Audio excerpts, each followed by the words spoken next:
العالمين وبه نستعين على أمور الدنيا والدين والصلاة والسلام على أشرف المرسلين وعلى آله وصحبه أجمعين.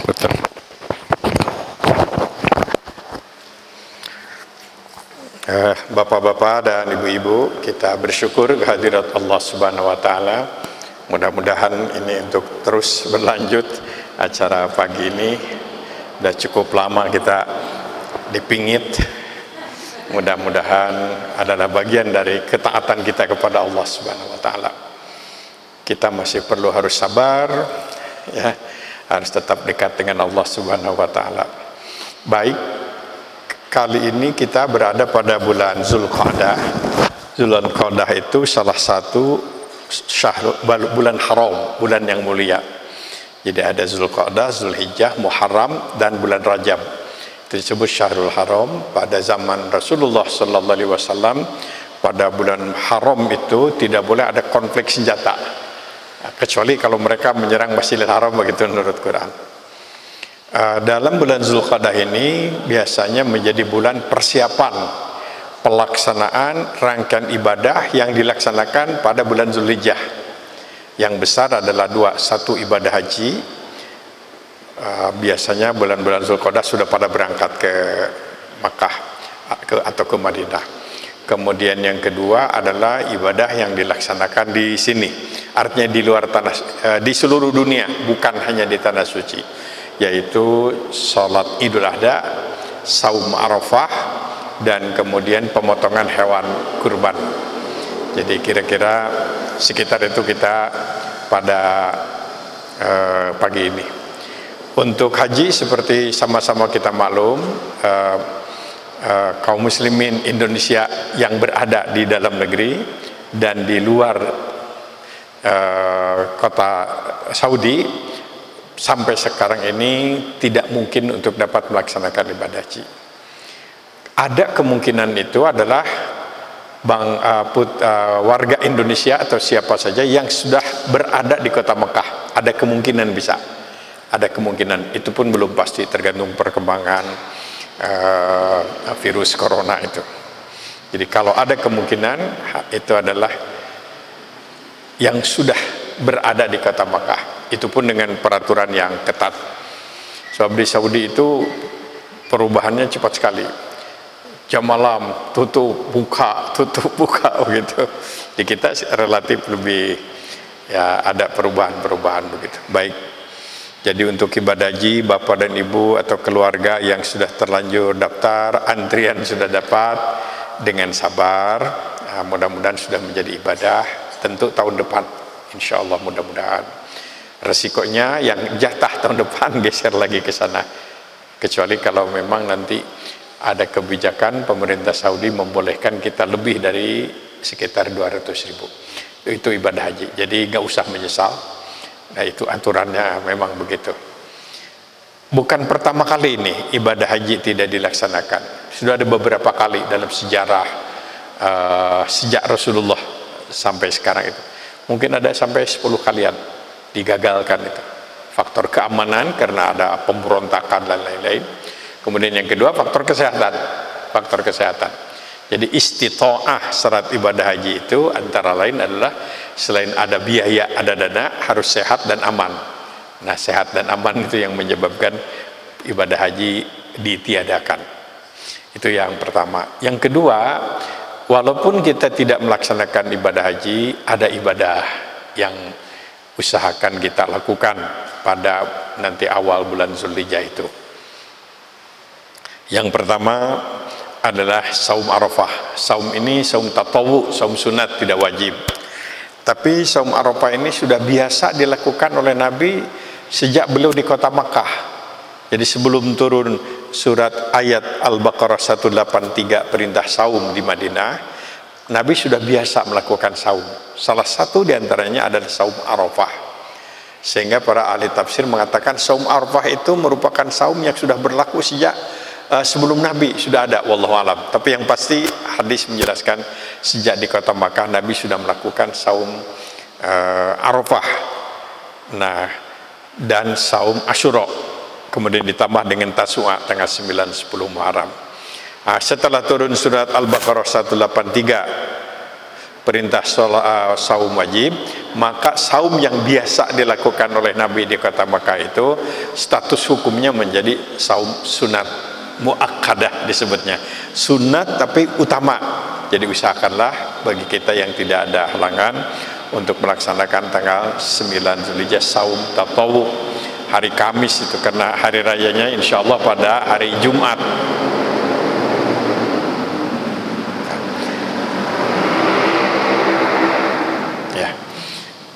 Tanggal 9. Kalau kebetulan pamannya hari saum Arafah itu hari Jumat, maka kita dianjurkan untuk saum sehari sebelumnya tanggal 8, jadi 2 hari, supaya jangan Jumat 1 hari atau Sabtu 1 hari.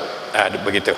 Tapi sekali lagi untuk tahun ini hari Jumat Idul Fitri, Idul Adha-nya, sehingga kita tinggal melaksanakan saum tatawu. Mudah-mudahan kita diberi kesempatan, kesehatan untuk bisa melaksanakan saum sunnah muakkadah saum Arafah.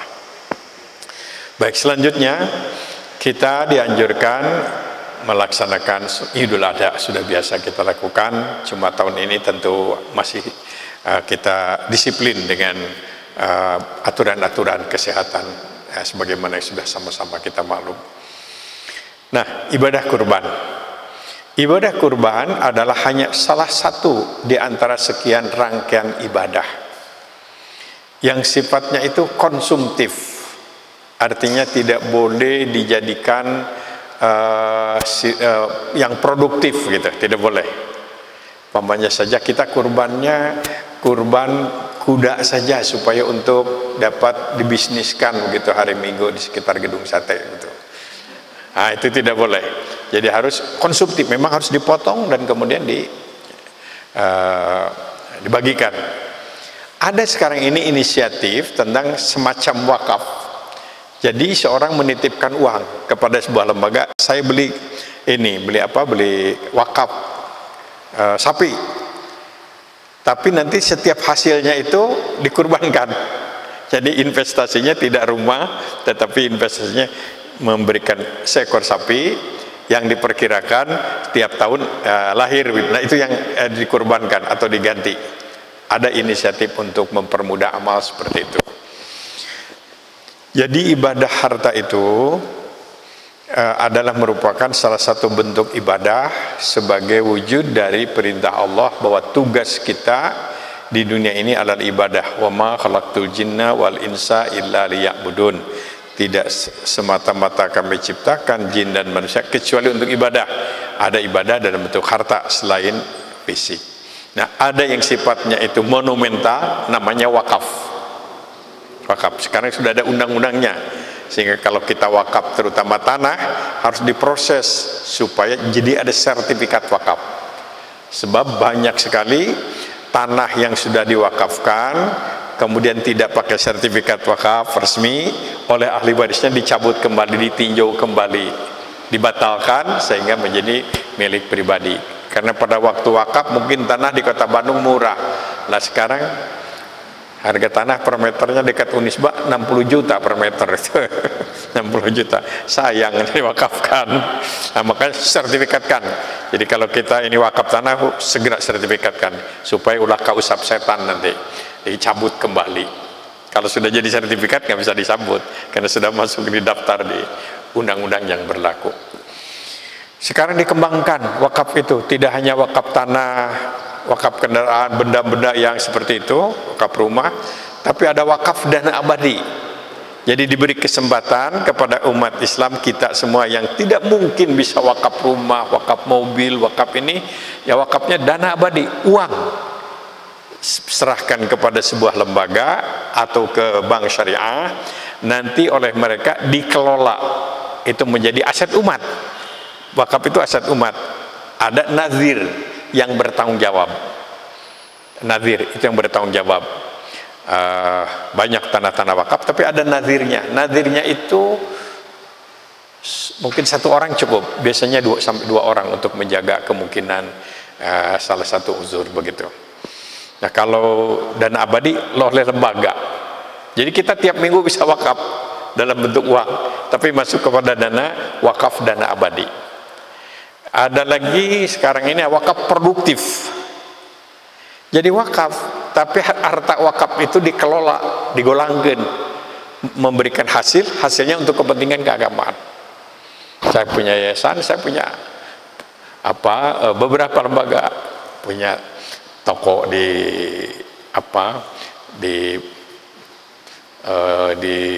pasar, disewakan, hasilnya itu untuk kepentingan keagamaan. Punya restoran, kerjasama dengan Ampera, ini pastor itu, cuma sekarang lagi repot nih kena corona. Itu hasilnya untuk kepentingan keagamaan, untuk beasiswa, untuk sumbangan-sumbangan dan lain-lain. Pernah buka apotek cuma bangkrut. Nah, begitu bangkrut, kita pimpinan yayasan tanggung jawab, harus ganti, tidak boleh hilang dana wakaf begitu. Nah, ini namanya wakaf produktif. Barangkali aja, saya mau wakafnya adalah rumah, tapi untuk kos-kosan, hasil kosnya untuk kepentingan umum, boleh. Malah sekarang ada inisiatif, orang ingin wakaf tapi nggak mungkin. Tapi saya ingin wakaf, takut kalau datang malakal maut, saya sudah punya harta wakaf. Wakaf dihubungkan dengan asuransi. Sebaiknya asuransinya asuransi syariah memang. Jadi wakaf, nanti kalau saya meninggal dunia itu bukan kepunyaan ahli waris, tapi kepunyaan harta wakaf, kepunyaan umat. Nah, ini terobosan-terobosan bagaimana melaksanakan wakaf produktif.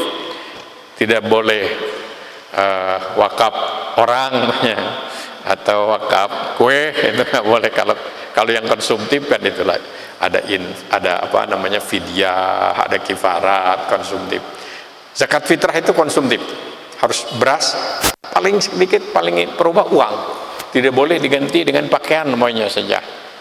Ya, harus dalam bentuk makanan pokok. Nah, di antara sedekah atau ibadah yang sifatnya itu konsumtif dan dalam bentuk pemotongan hewan kurban atau pemotongan hewan, itu ada macam-macam. Satu, sama-sama kita tahu, kalau kita dianugerahi bayi, hari ke-7 lahir hari Sabtu, maka hari Jumatnya,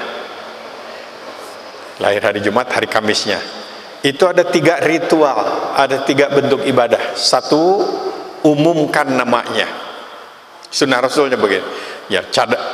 Mempersiapkan nama silahkan aja ibu, nanti kalau punya cucu saya sudah siapkan begitu 200 nama, tinggal milih, silahkan aja ya. Kalau 5 Oktober hari TNI, itu 10 November pahlawan bangsa ya.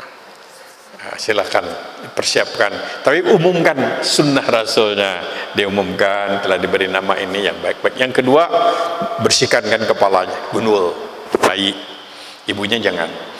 Kemudian yang ketiga, pemotongan hewan akikah, 1 ekor untuk bayi wanita, 2 ekor untuk bayi pria.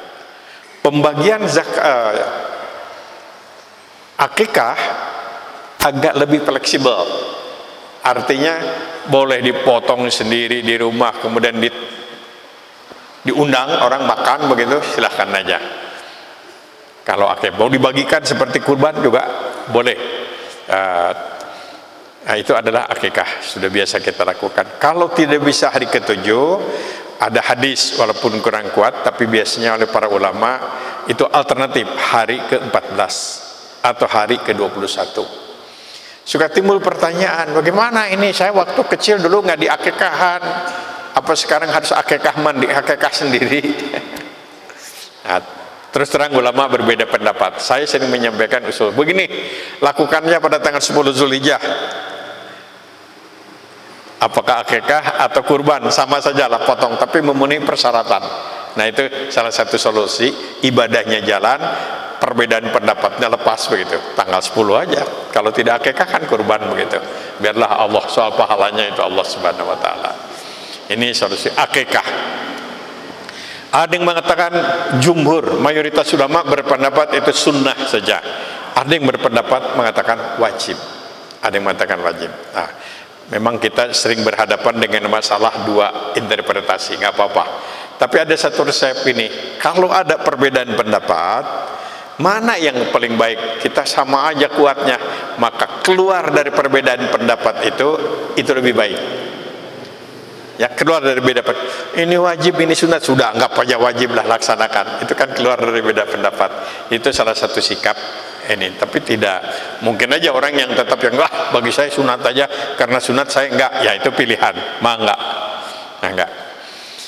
Baik, itu akikah. Nah, banyak ibadah dalam bentuk pemotongan hewan, pembentongan hewan itu kaitannya dengan ibadah haji. Kalau dalam ibadah haji macam-macam itu. Satu namanya al-hadyu, sering disebut dam tamattu atau dam qiran. Jadi kalau kita berangkat ibadah haji, umroh dulu, nanti setelah tawaf sa'i, tahlul, potong rambut, ganti pakaian, nanti tanggal 8 kita mulai niat hajinya, labbaik Allahumma hajjan, itu namanya tamattu.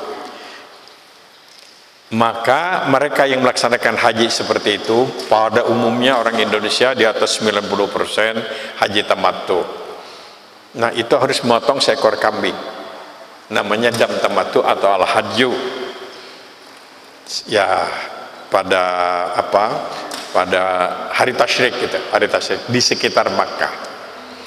Malah untuk al-hadyu ini, kalau tidak bisa melaksanakan karena lupa, karena tidak tahu, atau uangnya habis untuk beli karpet sehingga nggak bisa beli kambing $100, nah, dia wajib saum pengganti 3 hari di tanah suci di bulan haji pada waktu di sana, 7 hari di luar tanah suci. Itu namanya al-hadyu atau dam tamattu. Sama dengan orang melaksanakan haji namanya qiran. Jadi dia berangkat ibadah haji terakhir, biasanya ini jamaah yang agak dekat dengan kota Mekah. Karena begitu datang, mulai sudah niat, labbaik Allahumma hajjan wa umrotan, haji dan umroh disatukan. Nah, itu terkena. Ada yang tidak terkena wajib al-hadyu, namanya haji ifrad. Haji ifrad itu begini, kita masuk ke kota dari tanah, namanya miqat, labbaik Allahumma hajjan, jadi datang ke sana langsung haji, tidak ganti-ganti pakaian, nanti ganti setelah tanggal 10. Nah, ini kan nggak mungkin. Kalau berangkatnya Zulqa'dah menyesa bulan di celana, bapak-bapak repot kan, kamu kena terbuka aurat salah, tutup kepala kena denda, tutup kaki kena denda, agak mungkin. Makanya di kita tamattu. Nah, ini sekali lagi adalah itu namanya dam tamattu atau dam qiran, memotong seekor kambing. Kalau unta bisa untuk 7 jamaah. 7 jamaah. Yang berikutnya adalah ketika ibadah haji, kalau pada tanggal 9 malam 10, malam sudah tanggal 10 sebetulnya ya, malam Idul Adha, jamaah haji tidak berada di Muzdalifah, namanya tidak mabit. Pamannya saja dijemput di Arafah itu pagi subuh, berarti malamnya tidak di Muzdalifah. Atau sebelum jam 12 sudah meninggalkan Muzdalifah, masuk ke Mina atau ke Mekah, itu terkena sanksi, harus memotong seekor kambing. Nah, jadi kalau ibu, bapak nanti waktu ibadah haji, lantas karena tidak bisa parkir, supir bisnya nakal, terus saja keluar, harus balik lagi. Kalau enggak, satu bis terus potong tiap orang 1 ekor kambing. Lumayan, 45 orang, 45 ekor. Nah, itu tidak mabit di Muzdalifah. Sekalian nih, kalau tanggal 10, 11, 12 itu orang mesti ada di Mina. Harus di Mina, namanya juga mabit di Mina untuk melaksanakan jumroh. Tapi ini nggak melakukan karena uzur, sakit. Dia terkena wajib memotong dam, namanya dam, denda seekor kambing, potong di sana, nggak boleh dibawa ke Ranca Ekek. Kemudian yang kedua, di Mina, tidak mabit di Mina tadi. Kalau karena uzur bisa dimaafkan, tidak uzur ini malas saja. Ada banyak pak, banyak orang ibadah haji itu lebih baik bayar itu daripada sengsara di Mina. Ya melanggar kalau sengaja itu. Jadi diam aja di Mekah, bayar aja, dikoordinir oleh panitianya. Nah, kurang nyaman hajinya. Nikmatnya ibadah haji itu justru pas sedekna itu di Mina. Bagaimana pakai tenda segala macam, jumroh bareng-bareng gitu. Jadi kalau tidak melakukan tanpa uzur tentu adalah pelanggaran dan wajib tetap memotong seekor kambing. Berikutnya, kalau seorang ibu umpamanya saja berangkat mau umroh, ibu sudah niat aja menstruasi, nggak apa-apa, menstruasi juga niatnya nggak apa-apa, labbaik Allahumma umratan, nggak usah disebut punten abdi nuju head, nggak usah disebutkan. Malaikat dia ingat. Labbaik Allahumma umratan, berangkat umroh karena sedang tidak bisa tawaf, karena nggak bisa tawaf nggak bisa sa'i, jadi nggak bisa, jadi harus dalam posisi ihram menunggu di kota Makkah. Nanti kalau sudah bersih mandi baru mulai tawaf dan sa'i tahlul. Sampai pas pulang nggak berhenti, gimana? Nggak usah nangis, ada solusinya apa? Segera tahlul tanpa tawaf, tanpa sa'i, tahlul, kemudian memotong seekor kambing. Nah, itu karena dam tidak jadi umroh, tidak jadi karena halangan yang dibenarkan oleh agamanya itu menstruasi. Kalau kita sedang ihram, Bapak, kan laki-laki itu nggak boleh menutup kepala, tapi rupanya sakit, misalnya kena angin nggak kuat, terpaksa ditutup pakai sorban begini, kena dam, memotong seekor kambing karena sengaja dipasang. Atau pria itu nggak boleh menutup mata kaki, tapi karena ada uzur tertentu, entah reumatik atau kecelakaan, terpaksa dibungkus pakai perban, dibungkuslah sampai 2 mata kaki. Boleh, tapi terkena dam, memotong seekor kambing. Nah, ini adalah kaitan dengan ibadah haji, memotong. Jadi banyak sekali kesempatan ibadah dengan memotong seekor kambing atau binatang lain, yaitu sapi, unta. Ya, kalau di kita kerbau disamakan dengan sapi. Nah, yang ibadah yang akan kita hadapi dalam suasana apapun, termasuk dalam suasana keprihatinan corona sekarang ini, tetap ibadah kurban dilakukan walaupun ada himbauan di satu masyarakat tertentu. Ini ijtihad, di sebuah masyarakat tertentu yang dimana mereka sangat memerlukan makan, artinya nasi, maka lebih baik prioritas sedekah beras daripada memberi daging tapi itu sangguna. Tapi kalau dua-duanya lebih baik, ya kurban juga, ya beras juga, begitu. Nah, ini adalah kan begini, dalam ibadah itu ada mana yang lebih urgen, harus didahulukan. Kita memberi sedekah kepada siapa nih? Tetangga atau yang jauh? Tetangga, karena paling dekat. Ini yang hampir lapar atau yang hanya untuk beli sesuatu? Yang lapar dulu, yang urgen, yang al-ahammu, yang lebih penting. Kita dalam menyikapi sedekah dan lain-lain harus seperti itu. Nah, baik. Nah, ini tentang kurban. Jadi walaupun suasana seperti ini, kurban tetap tentu berlaku ketentuan-ketentuan protokol kesehatan berlaku. Kurban tadi bisa dilakukan 4 macam hewan, kambing atau biri-biri. Biri-biri itu kalau jadi sate, kambing juga. Kemudian unta, karena kita nggak ada unta, ada juga di Ragunan, nggak boleh. Nah, sapi. Kerbau itu adalah disamakan dengan sapi, artinya boleh, tapi yang lain nggak boleh. Saya ingin kurban banyak saja, ayam aja 200 ekor, ya sedekah biasa aja, sedekah ayam begitu. Jadi binatang lain tidak boleh, hanya itu aja yang dibolehkan. Persyaratannya tentu ada usia tertentu, umur tertentu, jangan terlampau muda. Kemudian yang kedua harus sehat, tidak boleh yang kena corona, atau mungkin yang kupingnya putus atau kakinya pincang. Ada persyaratan. Makanya sangat dianjurkan kalau kita kurban itu kita tahu ini hewan kurban saya, gitu. Nah, sekarang dengan adanya keadaan kita kurban di tempat lain, kita nggak tahu. Sekarang kan sudah ada sosial media, potret lah, ya, potret begitu. Ini loh kambing bapak yang akan dikorbankan atau sapi. 1 ekor kambing boleh untuk 1 keluarga. Ayah, ibu, anak-anak di bawah tanggungan. Itu 1 keluarga. Tetapi akan lebih baik lagi kalau tiap orang 1 ekor kambing. Itu lebih baik lagi. Tapi 1 ekor kambing boleh. Tidak ada batas berapa jumlah. Umpamanya saja kita akan kurban itu, umpamanya saja sekian puluh ekor, nggak ada batas. Nggak ada batas jumlahnya. Kalau zakat fitrah kan batas, yang lainnya sedekah gitu. Tapi kalau kurban boleh, mau sekian puluh, mau berapa puluh, silahkan. Itu mengenai hewannya. Pelaksanaannya dilaksanakan setelah sholat Idul Adha. Maka ada anjuran Idul Adha dilakukan sedikit lebih pagi untuk memberi kesempatan kepada mereka yang akan melaksanakan ibadah kurban.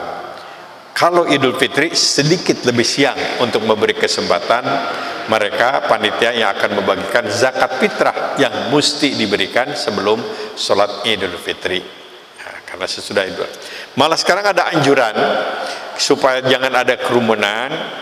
Bapak dan ibu mau kurban, pilih mungkin tidak tanggal 10-nya sekarang, karena tanggal 10 katakanlah agak padat orang, bisa tanggal 11-nya. Atau begini, kita berada di sini ingin sholatnya adalah di kota, tapi ingin kurbannya di kampung, nggak terkejar tanggal 10, boleh tanggal 11, boleh tanggal 12, dan boleh tanggal 13. Boleh tanggal 13.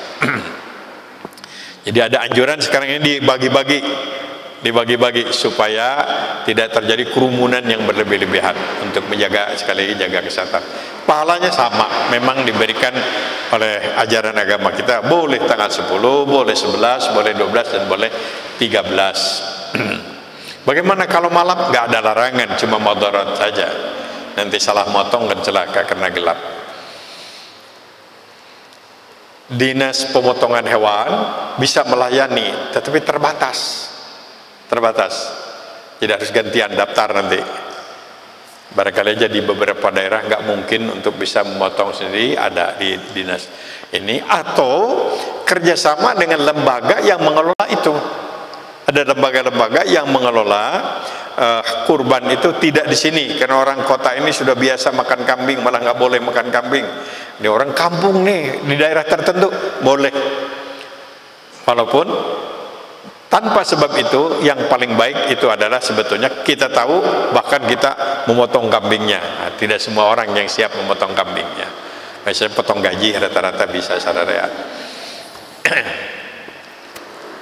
Ada anjuran lagi, kalau kita berkurban yang normal, yang tidak dikirim ke daerah, kita dianjurkan menikmati daging kurban itu, menikmati.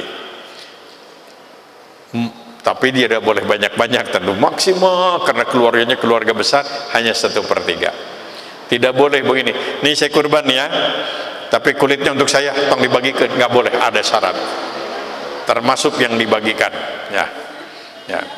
Jadi tidak boleh syarat. Biaya pemotongan harus di luar harga hewan, harus utuh artinya. Ini. Kemudian selanjutnya, di kita ada kreativitas supaya bisa kurban, karena nggak mungkin, akhirnya ada gantian. Kita rereungan ya, tahun ini bagian saya ya tahun depan bagian ente. Gimana inisiatif? Ya, ini kreativitas, termasuk kurban, tapi belum mengikuti kurban yang betul tentu saja. Tapi bagaimanapun paling tidak itu adalah sedekah. Kan ada di sekolah dulu itu ada satu kelas, ya kalau kurban itu kan satu keluarga. Tapi sekarang satu kelas itu adalah pembelajaran. Tentu nilainya bukan udhiyah, tapi nilainya mungkin sedekah daging, masih amal kebaikan. Ini adalah peluang-peluang beramal. Tetapi kalau kurban tetap 1 ekor untuk 1 keluarga inti. Pembagian kurban berbeda dengan zakat fitrah. Kalau zakat fitrah itu adalah terutama fuqara wal masakin. Bolehlah untuk yang lain kalau fuqara wal masakin sudah diberi. Tapi kalau kurban, siapa saja boleh terima, siapa saja boleh kirim, termasuk non muslim. Kalau zakat itu muslim kepada muslim, zakat. Tapi kalau kurban boleh, ada tetangga orang kaya, kalau nggak diberi jamotrot, beri aja lah daripada jamendon karunya. Menito ingat kata tetangga, ada beri aja. Boleh, non muslim boleh terima. Ini kurban itu ya sama mungkin dengan akikah, malah akikah lebih ronggar-ronggar lagi, tadi dimasak sendiri juga boleh. Ya, tinggal diundang aja tetangga, tapi jangan dipilih. Coba undang yang tua-tua lah, yang darah tinggi biar ada awet. Nah, nggak boleh. Nungora mantong bisa boga. Tidak boleh licik.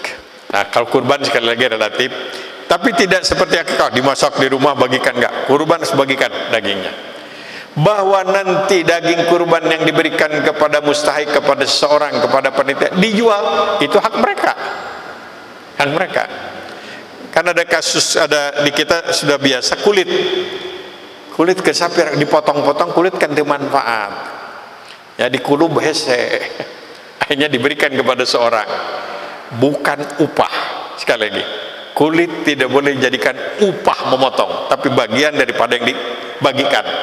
Nanti oleh seseorang, sebut saja oleh DKM nih, terima jatah kulit A oleh DKM, kemudian diolah atau dijual, hak mustahik, tapi bukan oleh yang berkurban. Oleh yang berkurban ikhlas semua berikan, paling menyicipi sedikit begitu. Nah, maksimal kalau sangat diperlukan sepertiga. Selanjutnya masih mengenai kurban. Ternyata kurban ini menjadi syariat yang cukup lama, karena sudah ada sejak putra Nabi Adam, Kabil dan Habil itu kan melaksanakan syariat kurban. Quran menyebutkan, Quran.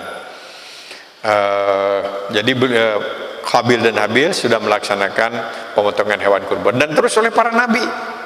Oleh para nabi yang paling populer kan Nabi Ibrahim, kaitan dengan kurban itu. Nabi Ibrahim, para nabi itu mengajarkan, termasuk Nabi Isa mengajarkan kurban, pemotongan hewan kurban. Makanya ibadah kurban atau memotong hewan itu menjadi syariat beberapa agama, paling tidak agama samawi, yaitu Yudaism, Yahudi, Kristen, dan Islam. Ada ajaran itu. Nah, mungkin ada revisi, ada perubahan-perubahan, tapi aslinya itu sama dengan apa ajaran tentang khitan, itu sama. Nah, jadi kurban itu merupakan syariat yang berlaku secara universal. Sebelum turun inna a'tainakal kausar, perintah tentang berkurban itu, Nabi SAW sudah melaksanakan atau sudah menyaksikan orang-orang Makkah melaksanakan pemotongan hewan kurban. Mungkin aturannya tidak seperti yang kita dapatkan. Beliau sendiri dikatakan sebagai putra dari dua orang yang pernah dikorbankan. Ya, satu Ismail yang kemudian diganti dengan seekor kambing oleh Nabiullah Ibrahim. Yang kedua adalah Abdullah. Ayah Nabi Abdullah itu pernah juga dinazarkan oleh kakeknya, kalau saya punya anak laki-laki lebih dari ada 12 orang, maka saya nazar salah satu diantaranya mau saya potong, saya korbankan begitu. Karena ini mungkin terlampau sudah ekspos gitu ke masyarakat. Nah, pada waktu dianugerahi putra 12 lebih, laki-laki semua, Abdul Muthalib konsisten akan melaksanakan. Siapa ini yang 12 ini? Akhirnya dikocok begitu, diundi, yang keluar namanya Abdullah, anak yang paling pintar, anak yang paling diharapkan jadi pemimpin. Maka pada waktu itu Abdul Muthalib ingin konsekuen melaksanakan nazar itu, tapi rupanya para tokoh ahli-ahli agama lah pada waktu itu, MUI belum ada, Istiqomah belum ada, jadi protes. Akhirnya disepakati ganti aja dengan berkurban 100 ekor unta. 100 ekor unta, se-Indonesia malah ya. Jadi 100, dan beliau ridho demi keselamatan dan kelangsungan anak harapan, anak kesayangan Allah, maka beliau kurban dengan 100 ekor unta. Tapi setelah dilaksanakan kurban, Abdullah meninggal dunia, ya. Anas onta dipotong. Jadi maksud saya sudah ada itu pemotongan tradisi berkurban. Rasulullah Sallallahu Alaihi Wasallam selalu berkurban, selalu berkurban. Bahkan setelah beliau menjadi seorang yang hidup pas-pasan, beliau itu kan pedagang yang sukses 24 tahun. Pada waktu nikah kaya beliau, maharnya ada yang mengatakan 30, ada yang 40 ekor unta mas kawinnya itu. Bukan Nabi, bukan nyalinung kagelung, hati-hati, tidak. Tapi sinergi antara pengelola, antara seorang yang memiliki kemampuan mengelola kekayaan, pembisnis, dan pemilik modal. Ta'awun bahasa kita sekarang ini, saling bersinergi. Di Mekah beliau seorang pembisnis sukses. Setelah diangkat menjadi nabi, dikurangi aktivitas bisnisnya karena waktu sekarang sudah dibagi dengan pembinaan akhlak resmi sebagai nabi, sebagai rasul. Setelah beliau pindah ke Madinah, aktivitas bisnisnya lebih dikurangi lagi, tapi beliau tetap bisnis karena beliau punya prinsip tidak boleh minta untuk pribadi. Itu prinsip yang diajarkan oleh beliau. Harus bisa memberi, harus bisa memberi, dan itu kepada para sahabatnya ditanamkan, sehingga di zaman Nabi itu sulit untuk mencari orang yang resmi minta-minta. Cuma Nabi saja arif, ini beri, ini beri. Tapi kalau yang minta-minta khusus hanya dalam keadaan terbatas dan terpaksa. Rata-rata semuanya memiliki semangat resep gawe, resep merek. Jadi bukan umat Rasul yang itu kerjanya adalah ngedul gawe, loba minta. Harus semangat kerja, wa mimma razaqnahum yunfiqun, begitu. Nabi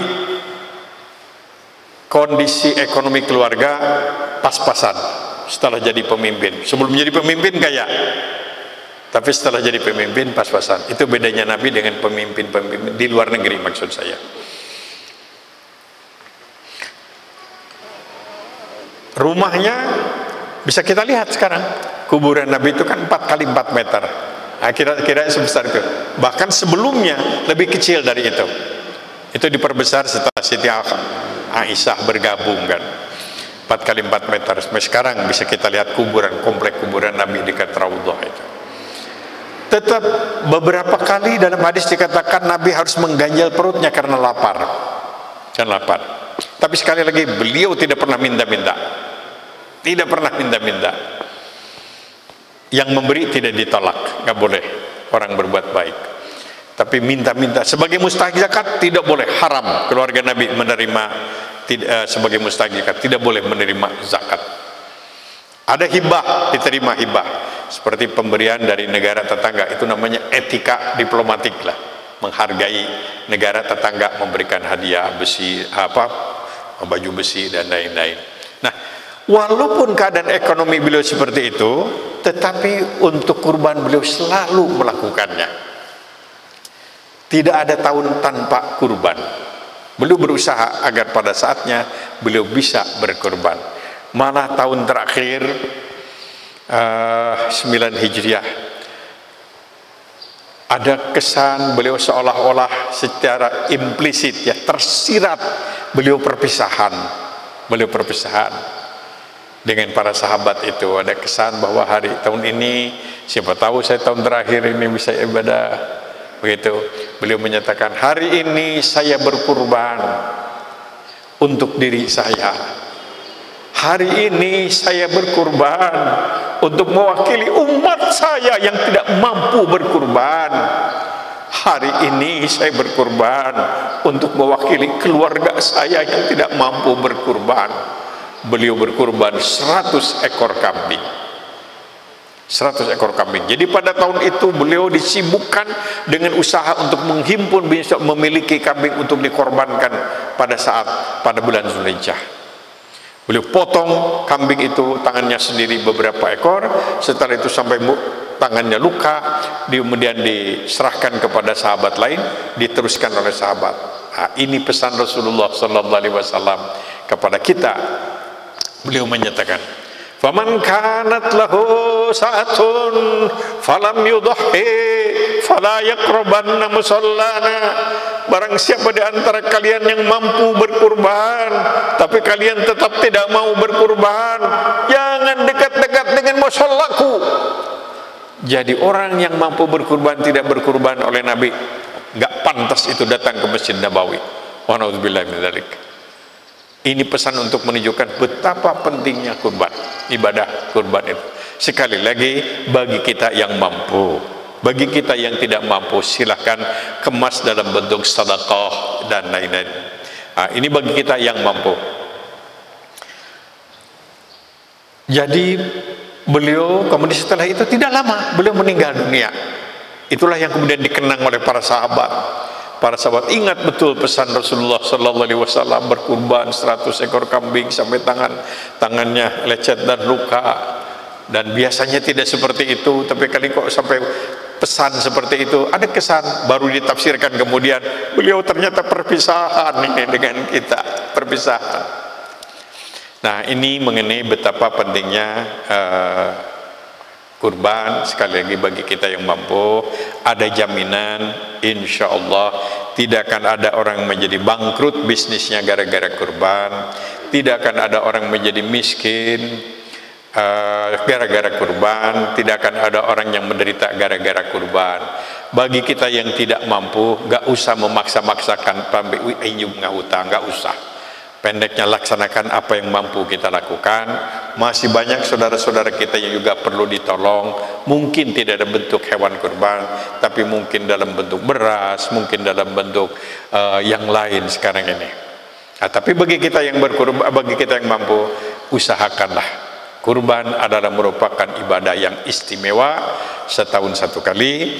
Kurban adalah merupakan ibadah yang dilakukan oleh para nabi dan Rasulullah, bahkan sejak putra Nabi Adam, Qabil dan Habil. Ajaran dari hampir dari agama-agama besar dan ajaran para nabi Rasulullah, dan tadi pesan Rasulullah sallallahu alaihi wasallam, mereka yang berkurban tapi tidak mau juga berkurban, jangan dekat-dekat dengan musallaku, untuk menunjukkan bahwa ibadah kurban itu adalah sangat penting. Ada sebagian ulama yang berpendapat kurban adalah wajib bagi yang mampu, tapi yang lebih kuat menurut hemat saya adalah sunnah muakkadah, tidak sampai wajib. Jadi kalau kita lakukan baik, tapi karena sesuatu hal tidak melakukan, Allah Maha tahu apakah kita tidak mau atau kita tidak mampu, hanya Allah yang Maha mengetahui. Insya Allah Masjid Istiqomah juga seperti biasa membantu Bapak Ibu yang akan berkorban sebagaimana biasa. Walaupun dalam suasana seperti ini, kami akan lakukan terobosan-terobosan supaya tetap juga kami menghargai, menghormati keinginan ke pendapat-pendapat mengenai disiplin kesehatan, tapi kurban tetap kita laksanakan. Nah, hal lain yang ingin saya sampaikan pada kesempatan ini ialah karena Idul Adha sekarang ini hari Jumat, insya Allah tidak ada beda pendapat. Kita boleh, bapak-bapak boleh tidak Jumatan asal sholat Id dan mendengarkan khutbah, boleh. Kata Nabi, sekarang bersatu dua hari besar, Jumat dan Id. Barang siapa di antara kalian ada yang tidak mau sholat Jumat, cukup, tapi saya sendiri tetap mau sholat Jumat, kata Nabi. Jadi Nabi tetap sholat Jumat. Para ulama beda pendapat lagi. Lantas kalau tidak Jumatan, libur karena sudah, atau sholat duhur. Nah, ini ada pendapat. Jadi bagi bapak-bapak, kalau masih memungkinkan, kalau saya insya Allah tetap Id dan saya tetap sholat Jumat. Tapi kalau ada yang berpendapat, sekali-sekali saya Jumat libur nih, mangga, itu ada dalilnya dari hadis Rasulullah sallallahu alaihi wasallam.